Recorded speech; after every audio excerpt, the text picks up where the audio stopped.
ఓం శాంతి. September 2వ తారీఖు 2024 ప్రాతఃమురళి. ఓం శాంతి. బాబ్దాదా మధువనము. ఈరోజు మధుర మహావాక్యాలు బాబా చెప్తున్నారు. మధురమైన పిల్లలు, ఈశ్వరుడు సర్వవ్యాపి కారు. వారు మా తండ్రి అని మీకు ఏ విధంగా నిశ్చయముందో అలాగే ఇతరులకు కూడా అర్థం చేయించి నిశ్చయం ఏర్పరచండి. ఆ తర్వాత వారి ఒపీనియన్ను రాయించుకోండి. ప్రశ్న: తండ్రి తమ పిల్లలను వేరెవ్వరూ అడగలేని ఏ విషయాన్ని అడుగుతారు? జవాబు: బాబా పిల్లలను కలుసుకున్నప్పుడు ఇలా అడుగుతారు. పిల్లలు, మీరు ఇంతకు ముందు ఎప్పుడైనా కలుసుకున్నారా? అర్థం చేసుకున్న పిల్లలెవరైతే ఉంటారో వారు వెంటనే అంటారు, అవును బాబా, మేము 5000 సంవత్సరాల క్రితం మిమ్మల్ని కలుసుకున్నాము. ఎవరైతే అర్థం చేసుకోరో వారు తికమక పడతారు. ఇటువంటి ప్రశ్నను అడిగే తెలివి ఇంకెవ్వరికీ ఉండను కూడా ఉండదు. తండ్రే మీకు మొత్తం కల్పం యొక్క రహస్యాన్ని అర్థం చేయిస్తారు. ఓం శాంతి. ఆత్మిక పిల్లలకు అనంతమైన ఆత్మిక తండ్రి అర్థం చేయిస్తున్నారు. ఇక్కడ మీరు తండ్రి ఎదురుగా కూర్చున్నారు. ఇంటి నుండి బయలుదేరడమే ఈ ఆలోచనతో బయలుదేరతారు. మేము శివబాబా వద్దకు వెళ్తున్నాము. వారు బ్రహ్మ రథంలోకి వచ్చి మాకు స్వర్గ వారసత్వాన్ని ఇస్తున్నారు. మేము స్వర్గములో ఉండేవారము. మళ్ళీ 84 జన్మల చక్రములో తిరిగి ఇప్పుడు నరకంలోకి వచ్చి పడ్డాము.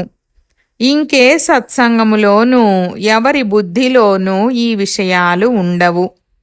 మీకు తెలుసు, మేము శివబాబా వద్దకు వెళ్తున్నాము. వారు ఈ రథములోకి వచ్చి చదివిస్తారు కూడా. వారు ఆత్మలైన మనల్ని తమతో పాటు తీసుకువెళ్ళడానికి వచ్చారు. అనంతమైన తండ్రి నుండి తప్పకుండా అనంతమైన వారసత్వము లభించాలి. ఇదైతే తండ్రి అర్థం చేయించారు. నేను సర్వవ్యాపిని కాను. పంచవికారాలే సర్వవ్యాపి. మీలో కూడా పంచవికారాలు ఉన్నాయి. అందుకే మీరు మహా దుఃఖితులుగా అయ్యారు. ఇప్పుడు ఈశ్వరుడు సర్వవ్యాపి కారు అన్న అభిప్రాయాన్ని తప్పకుండా రాయించాలి. పిల్లలైన మీకైతే పక్కా నిశ్చయముంది. ఈశ్వరుడైన తండ్రి సర్వవ్యాపి కారు. ఆ తండ్రి సుప్రీం తండ్రి, సుప్రీం టీచర్ మరియు గురువు కూడా. వారు అనంతమైన సద్గతి దాత. వారే శాంతిని ఇచ్చేవారు. ఇంకెక్కడా కూడా ఏమి లభిస్తుంది అన్న ఆలోచనను ఎవరూ చేయరు. కేవలం వెళ్ళి కర్ణరసంతో రామాయణము, గీత మొదలైన వాటిని వింటారు. కానీ బుద్ధిలో అర్థమేమీ లేదు. ఇంతకు ముందు మనం పరమాత్మ సర్వవ్యాపి అని అనేవారము. ఇప్పుడు తండ్రి అర్థం చేయిస్తున్నారు, అది అసత్యము. ఇది చాలా పెద్ద గ్లాని విషయము. కావున ఈ ఒపీనియన్ను రాయించడం కూడా ఎంతో అవసరము. ఈ రోజుల్లో మీరు ఎవరితోనైతే ప్రారంభోత్సవం మొదలైనవి చేయిస్తారో వారు ఇలా రాస్తున్నారు, బ్రహ్మకుమారీలు మంచి పని చేస్తున్నారు, చాలా మంచి వివరణను ఇస్తున్నారు, ఈశ్వరుణ్ణి పొందేందుకు దారిని చూపిస్తున్నారు అని. దీనివల్ల మనుషుల హృదయంపై కేవలం మంచి ప్రభావం పడుతుంది. కానీ ఈ ఒపీనియన్ను మాత్రం ఎవ్వరూ రాసివ్వరు. ఏమనంటే, ప్రపంచమంతటిలో ఈశ్వరుడు సర్వవ్యాపి అని మనుషులు ఏదైతే అంటున్నారో అది చాలా పెద్ద పొరపాటు. ఈశ్వరుడు తండ్రి, టీచర్, గురువు. ముఖ్యమైన విషయం ఒకటేమో ఇది, ఇంకొకటి ఈ ఒపీనియన్ కావాలి. అదేమిటంటే, వీరు అర్థం చేయించే దానిని బట్టి మేము అర్థం చేసుకున్నాము. గీతా భగవానుడు శ్రీకృష్ణుడు కాదు. భగవంతుడని మానవులను లేక దేవతలను అనరు. భగవంతుడు ఒక్కరే. వారు తండ్రి. ఆ తండ్రి ద్వారానే సుఖశాంతుల వారసత్వము లభిస్తుంది అన్న ఒపీనియన్ కావాలి. ఇటువంటి ఒపీనియన్లను తీసుకోవాలి. ఇప్పుడు మీరు ఏ ఒపీనియన్లనైతే తీసుకుంటున్నారో అవి పనికొచ్చేవేవి రాయటం లేదు. అయితే ఇక్కడ శిక్షణ చాలా బాగా ఇస్తున్నారు అన్నంతవరకైతే రాస్తారు. కానీ ముఖ్యమైన విషయం, ఎందులోనైతే మీ విజయం జరగనున్నదో అది రాయించండి. అదేమిటంటే, బ్రహ్మకుమారీలు సత్యం చెప్తున్నారు. ఈశ్వరుడు సర్వవ్యాపి కాదు. వారు తండ్రి. వారే గీతా భగవానుడు. ఆ తండ్రి వచ్చి భక్తి మార్గం నుండి విడిపించి జ్ఞానాన్ని ఇస్తారు. ఈ ఒపీనియన్ను కూడా తప్పకుండా రాయించాలి. పతిత పావని నీటి గంగ కాదు, ఒక్క తండ్రే పతిత పావనుడు. ఇలాంటి ఒపీనియన్లను ఎప్పుడైతే రాస్తారో అప్పుడే మీ విజయం జరుగుతుంది. దీనికి ఇప్పుడు ఇంకా సమయం ఉంది. ఇప్పుడు మీ సేవ ఏదైతే జరుగుతుందో, ఇంత ఖర్చు ఏదైతే జరుగుతుందో, అందులో పిల్లలైన మీరే ఒకరికొకరు సహాయం చేసుకుంటారు. బయటి వారికైతే ఏమీ తెలీదు. మీరే మీ తనువు, మనసు, ధనములతో ఖర్చు చేసి మీ కొరకే రాజధానిని స్థాపన చేసుకుంటారు. ఎవరు చేస్తే వారు పొందుతారు. ఎవరైతే చెయ్యరో వారు పొందరు కూడా. కల్పకల్పము మీరే చేస్తారు. మీరే నిశ్చయబుద్ధి కలవారిగా అవుతారు. మీరు అర్థం చేసుకున్నారు.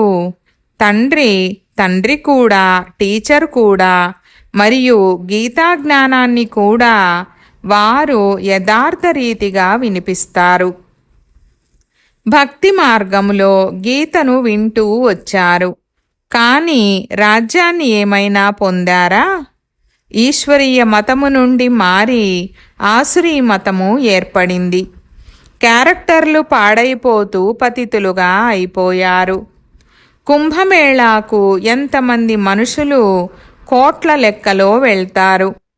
ఎక్కడెక్కడైతే నీరు చూస్తారో అక్కడకు వెళ్ళిపోతారు. నీటి ద్వారానే పావనంగా అవుతామని భావిస్తారు. ఇప్పుడు నీరైతే అనేక చోట్ల నదుల నుండి వస్తూ ఉంటుంది. దాని ద్వారా ఎవరైనా పావనంగా అవ్వగలరా?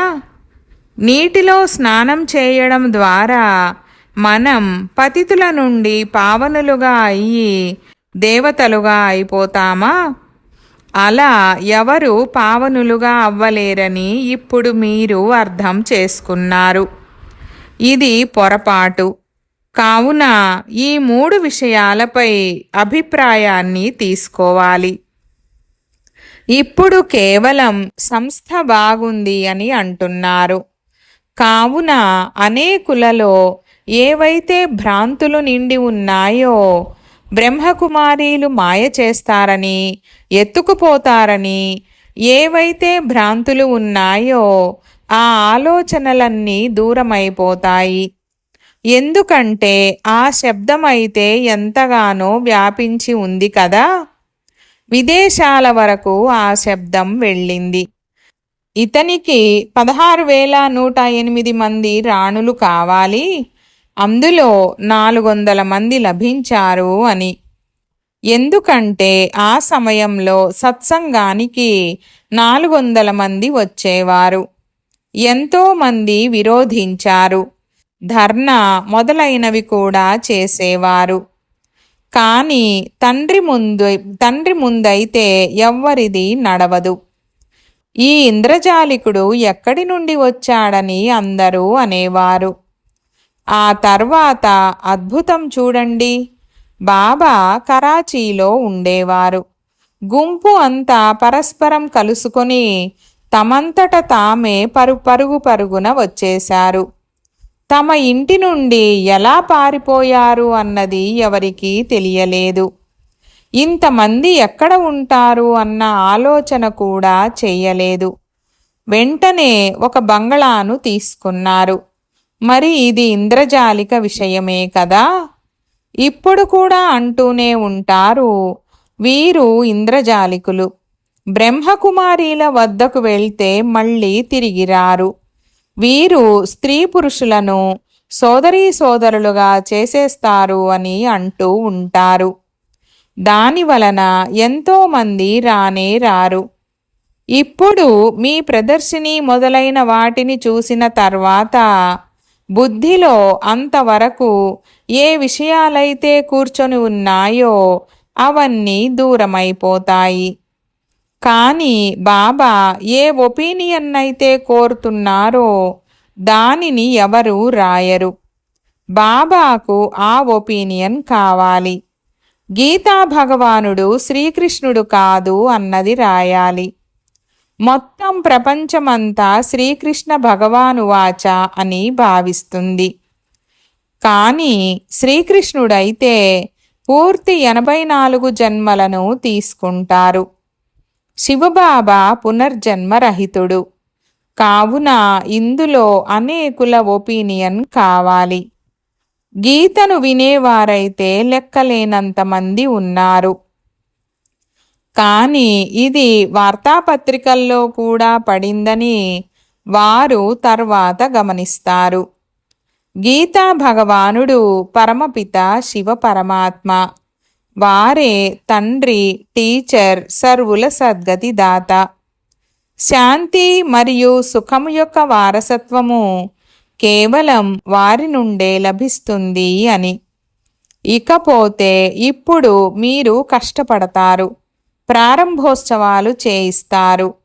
తద్వారా కేవలం మనుషుల భ్రాంతులు దూరమవుతాయి. వారికి వివరణ మంచిగా లభిస్తుంది. కానీ బాబా ఏదైతే చెప్తున్నారో ఆ ఒపీనియన్లను వారు రాయాలి. ముఖ్యమైన ఒపీనియన్లు ఇవే. ఇకపోతే ఈ సంస్థ చాలా మంచిదని కేవలం సలహా ఇస్తూ ఉంటారు. దానివల్ల ఏమి జరుగుతుంది? అయితే మున్ముందు ఎప్పుడైతే వినాశనం మరియు స్థాపన సమీపంగా వస్తాయో అప్పుడు మీకు ఈ ఒపీనియన్లు కూడా లభిస్తాయి. అర్థం చేసుకొని రాస్తారు. ఇప్పుడు మీ వద్దకు రావడమైతే మొదలుపెట్టారు కదా. ఒక్క తండ్రి పిల్లలమైన మేమందరము సోదరులమని ఇప్పుడు మీకు జ్ఞానం లభించింది. ఇది ఎవరికైనా అర్థం చేయించడం చాలా సహజము. సర్వాత్మల తండ్రి ఒక్క సుప్రీం బాబాయే. వారి ద్వారా తప్పకుండా సుప్రీం అనంతమైన పదవి కూడా లభించాలి. అది 5000 సంవత్సరాల క్రితం మీకు లభించింది. వారైతే కలియుగ ఆయువు లక్షల సంవత్సరాలని అనేస్తారు. మీరు 5000 సంవత్సరాలని అంటారు. ఎంత తేడా ఉంది! తండ్రి అర్థం చేయిస్తారు. 5000 సంవత్సరాల క్రితం విశ్వములో శాంతి ఉండేది.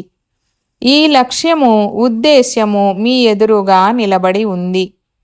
వీరి రాజ్యములో, విశ్వములో శాంతి ఉండేది. ఈ రాజధానిని మనం మళ్ళీ స్థాపన చేస్తున్నాము. మొత్తం విశ్వమంతటిలో సుఖశాంతులు ఉండేవి. దుఃఖమనే మాటే ఉండేది కాదు. ఇప్పుడైతే అపారమైన దుఃఖముంది. మనము ఈ సుఖశాంతుల రాజ్యాన్ని మన తనువు, మనసు, ధనముల ద్వారానే గుప్తరీతిగా స్థాపన చేస్తున్నాము.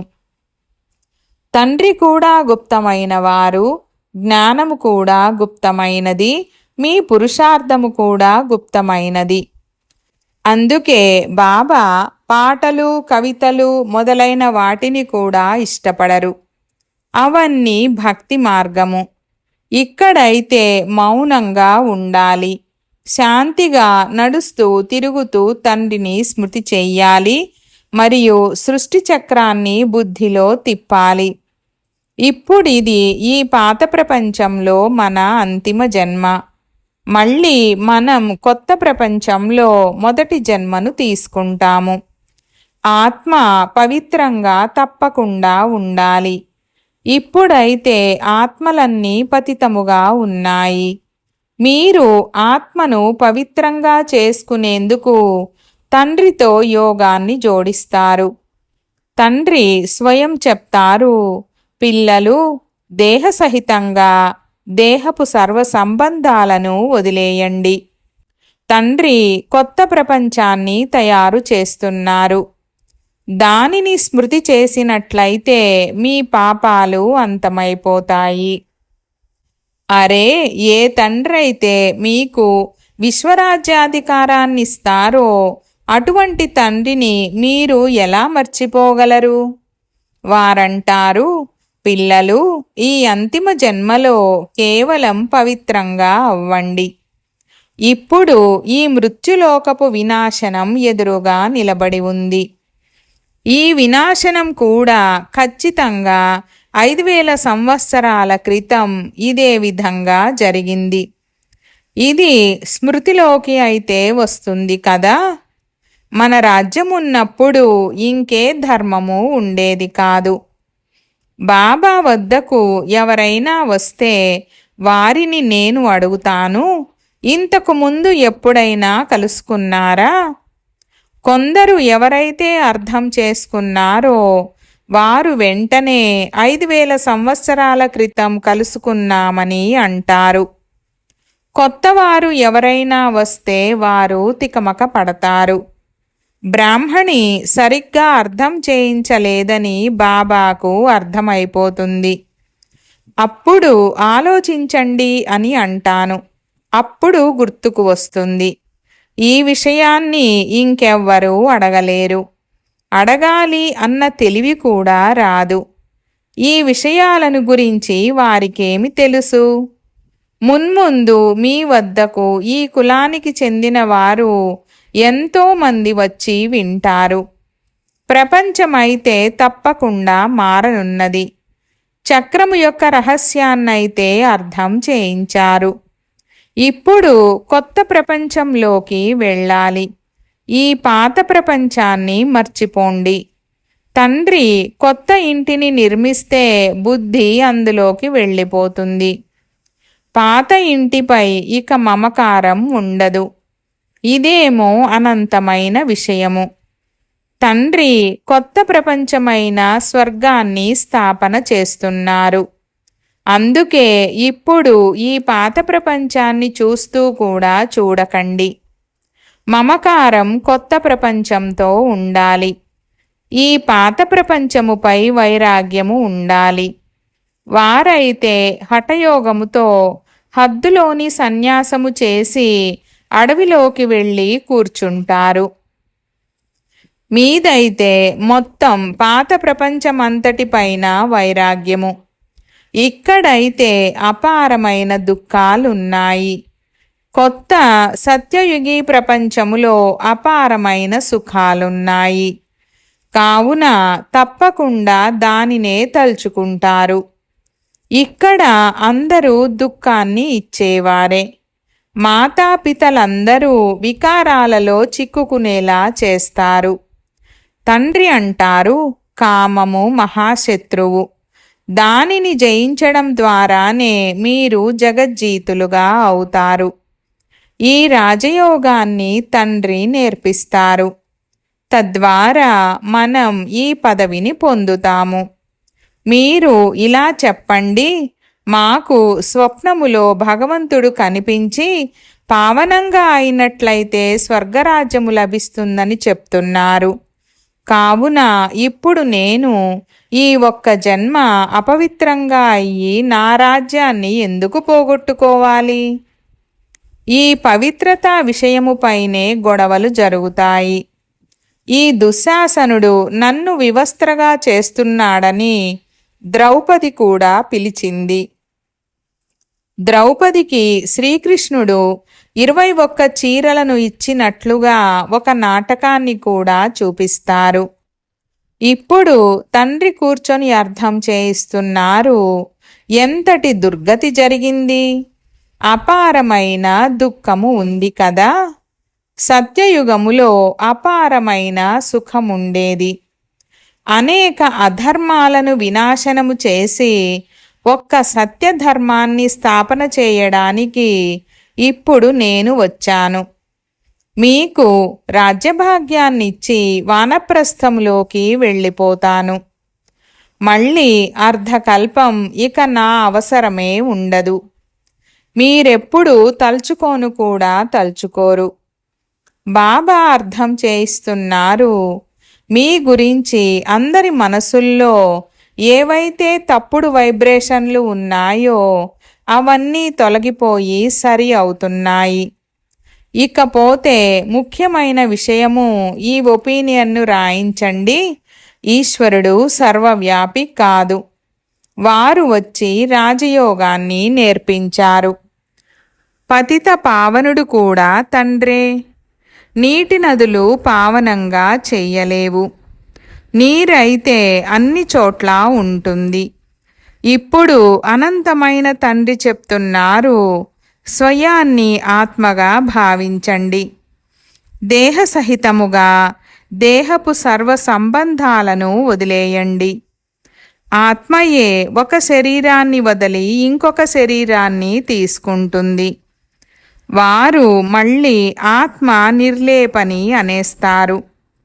ఆత్మనే పరమాత్మగా భావించడం, ఇవన్నీ భక్తి మార్గపు విషయాలు. పిల్లలంటారు, బాబా స్మృతి ఎలా చెయ్యాలి? అరే, స్వయాన్ని ఆత్మగా అయితే భావిస్తారు కదా. ఆత్మ ఎంత చిన్నని బిందువు. కావున తన తండ్రి కూడా అంత చిన్నగానే ఉంటారు. వారు పునర్జన్మలలోకి రారు. బుద్ధిలో ఈ జ్ఞానము ఉంది. తండ్రి ఎందుకు గుర్తుకు రారు? నడుస్తూ తిరుగుతూ తండ్రిని స్మృతి చేయండి. పోనీ తండ్రిది పెద్ద రూపమనే భావించండి. కానీ స్మృతి అయితే ఆ ఒక్కరినే చేయండి. అప్పుడు మీ పాపాలు అంతమవుతాయి. ఇంకే ఉపాయము లేదు. ఎవరైతే అర్థం చేసుకుంటారో వారంటారు, బాబా మీ స్మృతి ద్వారా మేము పావనంగా అయ్యి పావన ప్రపంచానికి విశ్వానికి యజమానులుగా అవుతాము.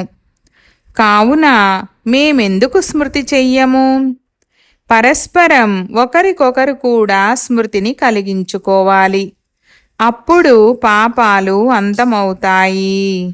అచ్చా, मीठे मीठे सिकी लधे बच्चों प्रति मात पिता बाप दादा का याद प्यार और गुड मॉर्निंग। रूहानी बाप की रूहानी बच्चों को नमस्ते। हम रूहानी बच्चों की रूहानी बाप दादा को याद प्यार, गुड मॉर्निंग और नमस्ते नमस्ते बाबा नमस्ते। धारण కొరకు ముఖ్య సారము 1వ పాయింట్. ఏ విధంగా తండ్రి మరియు జ్ఞానము గుప్తంగా ఉన్నాయో అలాగే పురుషార్థము కూడా గుప్తంగా చెయ్యాలి. పాటలు, కవితలు మొదలైన వాటికి బదులుగా మౌనంగా ఉండడం మంచిది. శాంతిగా నడుస్తూ తిరుగుతూ తండ్రిని స్మృతి చెయ్యాలి. 2వ పాయింట్. పాత ప్రపంచం మారుతోంది. అందుకే దీని నుండి మమకారాన్ని తొలగించి వేయాలి. దీనిని చూస్తూ కూడా చూడకూడదు. బుద్ధిని కొత్త ప్రపంచంతో జోడించాలి. వరదానము. బ్రాహ్మణ జన్మ యొక్క విశేషతను న్యాచురల్ నేచర్గా చేసుకునే సహజ పురుషార్థి భవ. వివరణ. బ్రాహ్మణ జన్మ కూడా విశేషమైనది. బ్రాహ్మణ ధర్మము మరియు కర్మ కూడా విశేషమైనవి, అనగా సర్వశ్రేష్టమైనవి. ఎందుకంటే బ్రాహ్మణులు కర్మలో సాకార బ్రహ్మబాబాను ఫాలో చేస్తారు. కావున బ్రాహ్మణుల స్వభావము కూడా విశేషమైన స్వభావము. సాధారణ లేక మాయావి స్వభావము బ్రాహ్మణుల స్వభావము కాదు. కేవలం ఈ స్మృతి స్వరూపములోనే ఉండండి, నేను విశేష ఆత్మను. ఈ స్వభావము ఎప్పుడైతే సహజమవుతుందో అప్పుడు తండ్రి సమానంగా అవ్వటము సహజంగా అనుభవము చేస్తారు. స్మృతి స్వరూపుల నుండి సమర్థ స్వరూపులుగా అవుతారు. ఇదే సహజ పురుషార్థము. స్లోగన్: పవిత్రత మరియు శాంతి యొక్క లైటును నలువైపులా వ్యాపింపజేసేవారే లైట్ హౌసులు. ఓం శాంతి.